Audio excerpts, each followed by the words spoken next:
a comenzar este programa con una exclusiva con el senador Marco Rubio, a quien lo tenemos aquí precisamente en línea desde Washington, y siempre es un gusto conversar con él porque nos tiene información muy importante que tiene que ver con los puntos más álgidos en estos momentos que está enfrentando el ciudadano americano aquí en los Estados Unidos y por los cuales usted tiene que participar este próximo noviembre y votar, participar precisamente para dejar saber cómo usted se siente sobre todo lo que estamos viviendo aquí en los Estados Unidos. Senador, como siempre, un gusto y un honor tenerlo ahora aquí en América Radio. ¿Cómo está?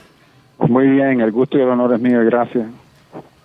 Senador, vamos a comenzar con uno de los puntos más importantes en estos momentos que hemos estado aquí conversando en América Radio, en este programa Hoy por Hoy. Ayer el director del FBI, Christopher Wray, confirmó que está muy preocupado por una red de tráfico de migrantes en nuestra frontera con vínculos de ISIS.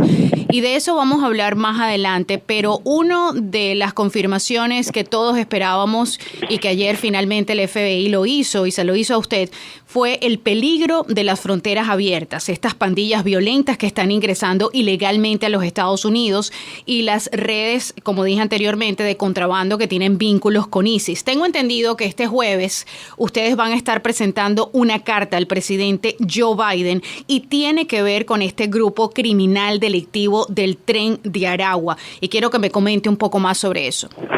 Bueno, es una carta, esta es una pandilla sumamente peligrosa, empezó en Venezuela, pero realmente ha crecido a diferentes países, con lazos en Brasil, en Chile, en Colombia, en Ecuador y en Perú, y ahora tristemente también está aquí en nuestro país. Así que la verdad es que hay mucho por qué preocuparse, sabiendo que estas personas están aquí en nuestras ciudades. Hemos visto casos en Nueva York, en el sur de la Florida, en Chicago, en diferentes lugares. Y estas son personas, muchos de ellos, hemos visto lo que esta pandilla ha hecho en otros países, con asesinatos, torturas, narcotráfico, violaciones, violando a mujeres, cosas como eso. Así que lo que estamos pidiendo es que lo designen como organización criminal transnacional, que nos ayuda a enfrentar el grupo como lo que es una amenaza organizada, ¿no? Estos no son simplemente individuos que están cometiendo, son individuos que se dedican a organizarse en su crimen. Y mira, es interesante que ya por más de 2 años la comunidad venezolana nos ha venido advirtiendo que este elemento estaba entrando, ellos lo conocen de su propio país, y también muchos conocieron lo que estaban haciendo en estos diferentes países. Lamentablemente todas las sociedades tienen un elemento criminal, no hay sociedad que escape eso. Pero aquí parece que es hay que comprobarlo, pero parece hasta un proceso organizado de mandar hacia el extranjero y específicamente hacia Estados Unidos este elemento, algo que vimos Fidel hizo en Cuba, así que durante la época de Mariel. Así que todo esto lo tenemos que vigilar muy de cerca, pero empezamos con reconocer la amenaza que representa esta pandilla, este grupo organizado criminal a Estados Unidos. Quiero que sepa, senador, que desde hace 2-3 años yo vengo advirtiendo precisamente sobre esto, y cuando comencé a ver videos de elementos sospechosos que en su momento yo como venezolana, que tiene 34 años en este país y que no quiere ese elemento en este país, porque no solamente el pueblo americano va a comenzar a generalizar sobre los venezolanos de a bien que vienen acá a trabajar, a salir adelante y a hacer las cosas correctamente, pues me preocupa mucho por la seguridad de todos nosotros, incluyendo mi familia, mi hija de 3 años. En fin, el punto es que desde que yo comencé a ver estos videos, yo se los comencé a enviar a contactos míos dentro del Departamento de Homeland Security y desafortunadamente, pues esta administración, senador, hizo oídos sordos a estas advertencias de que este grupo delictivo iba a cruzar esa frontera que está completamente abierta, y ahora no solamente tenemos a estos grupos violentos, sino que también redes de contrabando con vínculos con ISIS, nada más y nada menos. Bueno, otro tema, para terminar con el primer tema, desafortunadamente, como digo, todas las sociedades, no existe país ni sociedad en el mundo que no tenga un elemento criminal. Desafortunadamente, estas personas no están cometiendo delitos porque son venezolanos, están cometiendo delitos porque son criminales, igual que hay criminales de todo tipo, y en este país también tenemos criminales. Y la diferencia es que vienen a lo que está pasando ahora, que están cruzando la frontera, y mira, si vienen 100 personas y 99 son personas decentes, pero uno es un criminal, ese criminal puede causar terrible daño, y estamos como hicieron con Laken Riley. Exacto. Así que, en fin, y otros casos que todavía se están dando, y en Nueva York lo hemos visto también, y lo demás, así que incluso en la Florida ya se sospecha que hay, aunque sea un asesinato con vínculo a este grupo.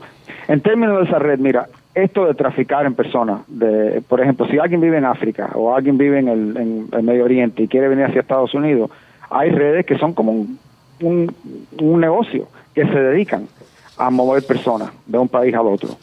Y lo que dijo ayer el director del FBI, que hay una de esas redes, o varias de esas redes, que tienen personas trabajando dentro de esa organización con vínculos a ISIS. Entonces es lógico pensar, bueno, si uno es miembro de un grupo terrorista como ISIS y tiene un negocio como este, y no pensamos que lo van a utilizar no simplemente para atraer personas que quieran venir a Estados Unidos, sino para atraer terroristas. Sin duda que una persona que es un terrorista, que es dueño o que maneja una red de tráfico en personas como es esta, yo creo que es lógico pensar que van a utilizar esa misma organización para atraer acá a personas que vienen a cometer delitos y actos terroristas. Yo vengo advirtiendo de hace tiempo, pero escuchamos directamente desde el jefe del director del FBI que confirma que eso es una nueva amenaza o una amenaza adicional que enfrentamos en una frontera a cualquiera que entra en este momento se va a poder quedar, el 85-90% de las personas que quedan, y que te dicen que lo están haciendo chequeo de los antecedentes.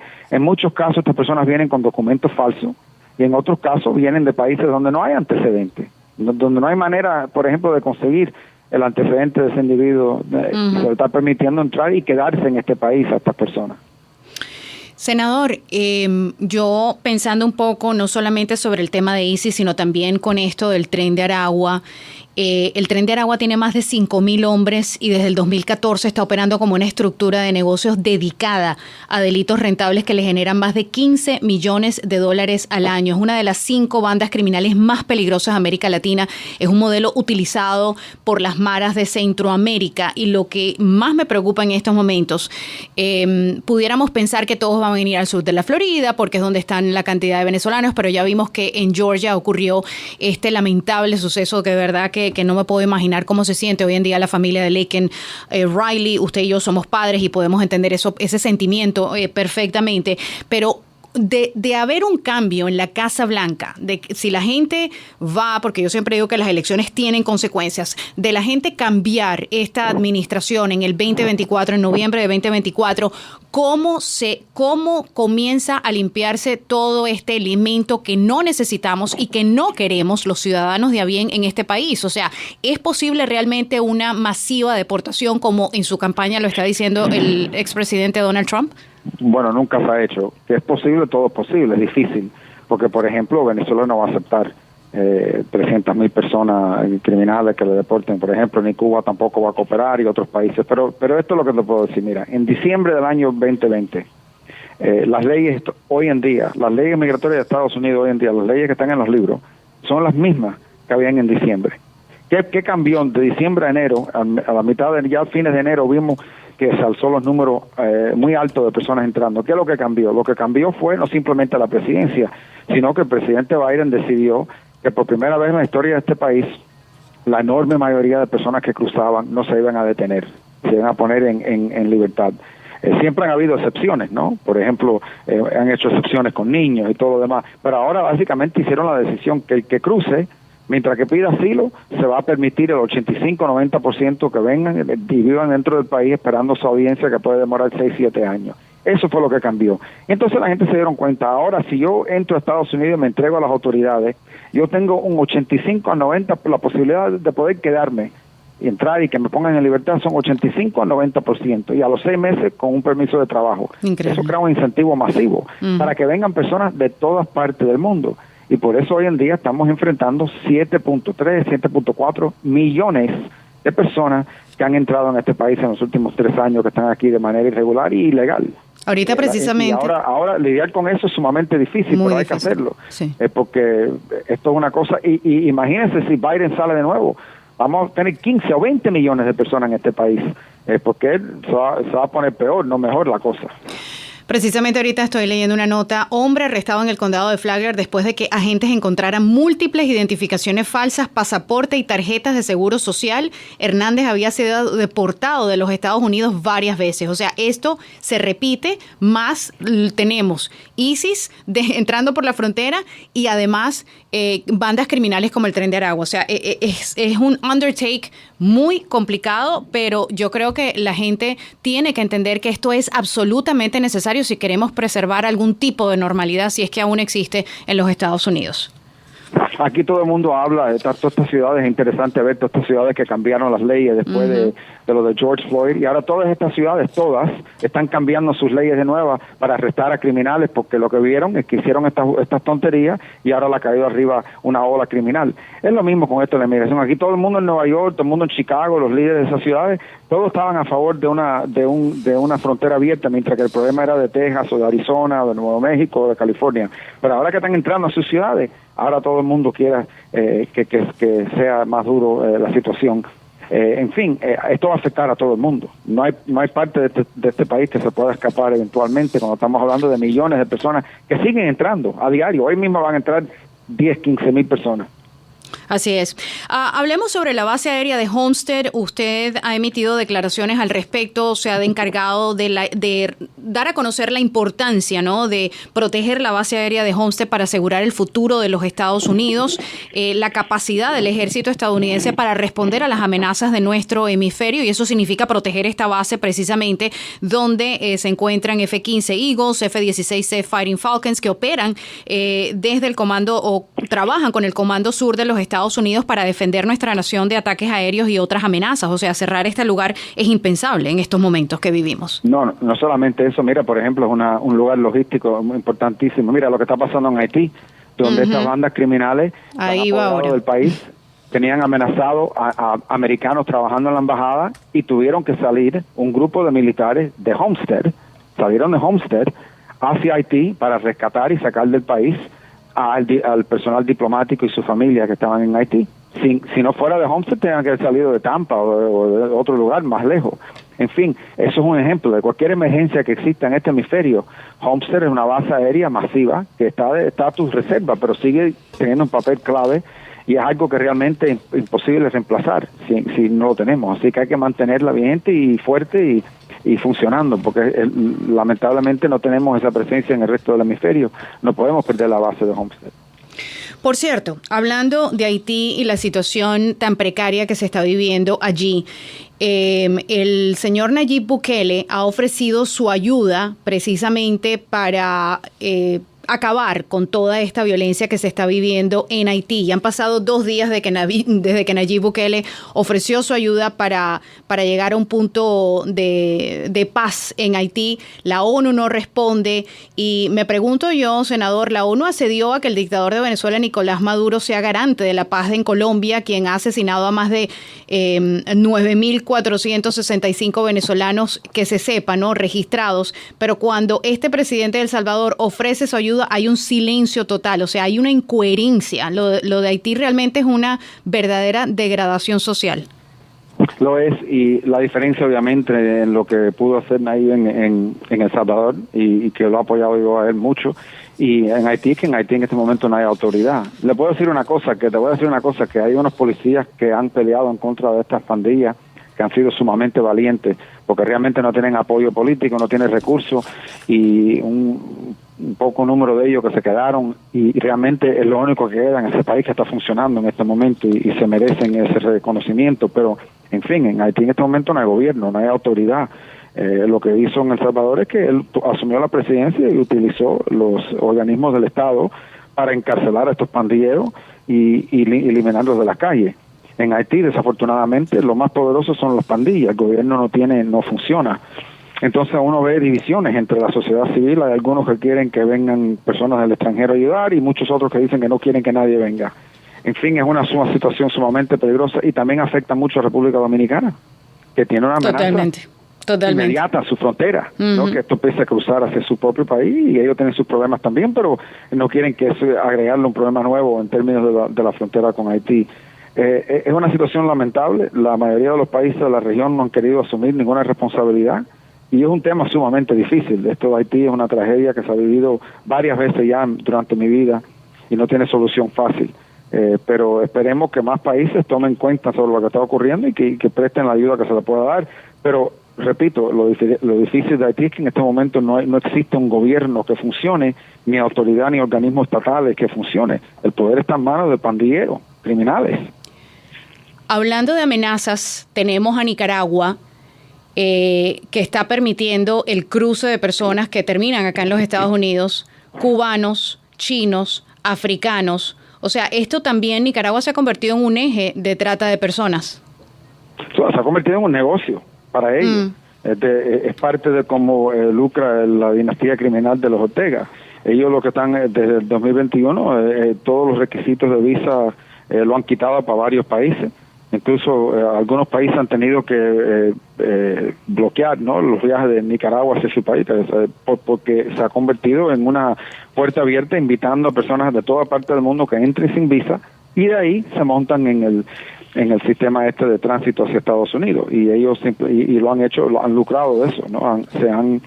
Ellos lo han convertido en un negocio y es una amenaza más que representa ese régimen a Estados Unidos. Y si uno está viendo de dónde vienen estas amenazas, vienen de Nicaragua, que ha abierto sus puertas como negocio, Ortega, para que vengan elementos hacia Estados Unidos, de Venezuela, que le ha abierto las puertas a Irán, y también ha sido el que ha expulsado, ha empujado a este elemento criminal, y encima de eso, 7, 8, 9 millones de venezolanos decentes que han tenido que abandonar a su país, porque se ha convertido en un desastre, y Cuba, que es un desastre interno, que también sigue en contra de su propio pueblo, unas condiciones malísimas y crea también una presión migratoria.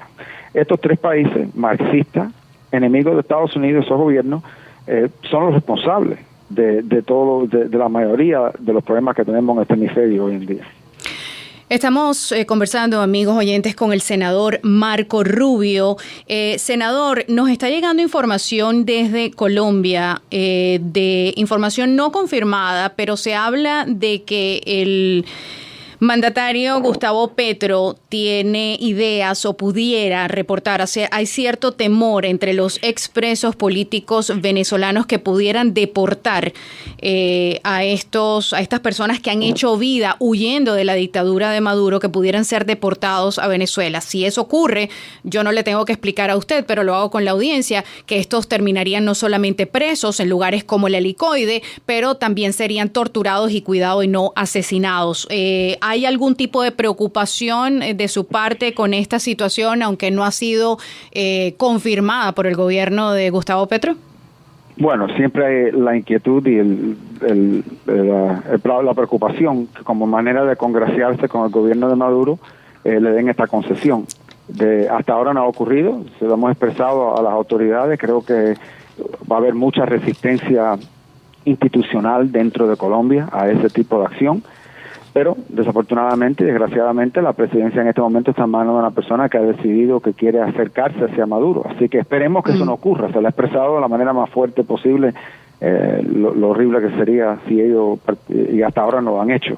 Esperemos que no lo hagan y seguiremos expresándonos de tal manera. Pero es una preocupación que uno tiene que tener cuando ves un gobierno que ha buscado todas las maneras posibles de congraciarse y de acercarse y de arreglarse con el régimen de Maduro. Senador, sé que su tiempo es corto, pero no me quiero despedir sin pedirle su opinión sobre lo que fue este jueves el Estado de la Unión. Para mí fue algo extremadamente weird, extraño, una persona como Brava, hablándole a la nación en un momento tan álgido que tenemos que buscar algún tipo de unión dentro de todo lo que estamos viviendo en este país. Quiero saber, usted que estuvo allí presente y tuvo que escuchar eso en vivo y directo, al igual que todos nosotros a través de nuestras televisiones. Mira, la impresión que me dio es que el presidente Biden se ve amenazado por elementos dentro de su propio partido que privadamente hablan de quitarlo de la boleta, buscar otro candidato, tan preocupado, ¿no?, que él no tiene la capacidad de seguir en su función y que va a perder la elección. Entonces le dijeron, tienes que ir y tienes que hacer un discurso fuerte, con mucha energía. Entonces él lo que hizo fue ir a gritar mucho y a atacar a republicanos. Entonces a esa base extremista dentro del Partido Demócrata, que lo que quiere es guerra con los republicanos, que Trump vaya preso y todo lo demás, le encantó ese discurso. Creo que lo que el país vio fue un presidente que se pasó no solamente diciendo cosas que no eran ciertas, sino gritando, incluso no pudo ni decir el nombre de esta muchacha que fue asesinada. De Laken Riley, la llamó Lincoln en vez de Laken, o sea... Y sacaron un padre que se paró, interesante, porque aquí la gente que apoyan a Hamas están interrumpiendo constantemente las reuniones en el Senado y no se le hace nada, lo sueltan. Y un padre de un hijo que murió en Afganistán después de que el desastre que ocurrió allí, se paró porque el presidente dijo algo de que el país estaba más seguro que nunca y le pusieron cargos encima, fue preso. Pero en fin, fue un desastre para mí en lo que es el votante norteamericano. Pero para la prensa y para los partidistas demócratas más extremistas le encantó. Y para Biden fue necesario, porque ellos pensaban que realmente había muchos demócratas que privadamente y algunos abiertamente estaban cuestionando si él debe ser el candidato. Así que él fue, no se desmayó y pudo leer su discurso y lo hizo gritando, y yo creo que eso por un tiempo suavizó un poco de esa presión interna. Así que realmente yo vi ese discurso no como el Estado de la Unión, sino simplemente como un rescate a su campaña de corto plazo, porque en fin todas las cosas que todas las deficiencias que tiene Joe Biden van a ser obvias durante esta campaña. ¿Usted nunca, senador, ha tenido un vecino gruñón que le dice que se salga de la grama de su patio? Sí, pero así es. Mira, cuando una persona no es fuerte, la única manera de expresar que es fuerte es gritar, decir disparate, actuar fuerte, pero no lo es. Cuando una persona es fuerte se sabe que es fuerte, no tiene que comprobarlo. Y fue la impresión que me dio, que él quiso, y no sé cuántas tazas de café tomó, o qué le dieron. Yo no sé qué le dieron, pero al día siguiente no podía leer el prompter, senador. Sí, estaba, bueno, parece que se aceleró mucho la noche antes, pero en fin, dijo cosas que eran tonterías totales, y incluso cosas que, bueno, llamó al asesino que mató a Laken Riley, le dijo que era ilegal, lo cual es, y después el próximo día tuvo que disculparse por ofender al asesino. Pero ¿en qué país nos encontramos, ¿en qué país nos encontramos, senador, que al día siguiente le estás pidiendo perdón a un delincuente ilegal y no eres capaz de reunirte como lo hizo Donald Trump con la familia de Riley? Es que aquí hay elementos fanáticos en la política norteamericana que no tienen, que son fanáticos a favor de las fronteras abiertas, fanáticos a favor de o en contra de Israel y a favor de, no importa si los terroristas los odian a ellos también, y este fanatismo se encuentra en elementos clave. Así que cuando el presidente habla de una solución de 2 estados, él no está hablando de Israel y los palestinos, él está hablando de Michigan y Minnesota, 2 estados donde hay votantes demócratas de origen árabe y musulmán que están amenazando con votar en contra de él. Esos son los 2 estados que él está preocupado. Y lo estamos viendo, esa tensión interna, donde dicen que apoyan a Israel, pero odian a Netanyahu y lo quieren quitar del poder y son enemigos de su gobierno. Dicen que Israel tiene el derecho a ganar la guerra, pero lo están impidiendo, amenazando que no hagan lo que tienen que hacer para ganar. Esas son todas presiones internas de un partido demócrata que ha invitado como parte de su coalición a estos fanáticos de diferentes causas que en fin van a destruir el país. Muchísimas gracias, senador, por su tiempo, muy agradecida con estos minutos. Muchas gracias. Un abrazo. Gracias.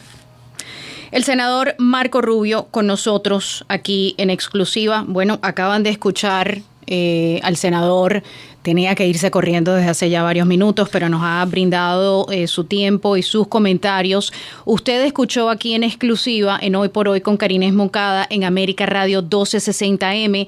El jueves, el senador Marco Rubio va a estar enviando una carta al presidente Joe Biden, donde van a pedir que declare al grupo delictivo criminal el Tren de Aragua como una organización criminal transnacional. Eso en inglés se llama un TCO, Transnational Criminal Organization.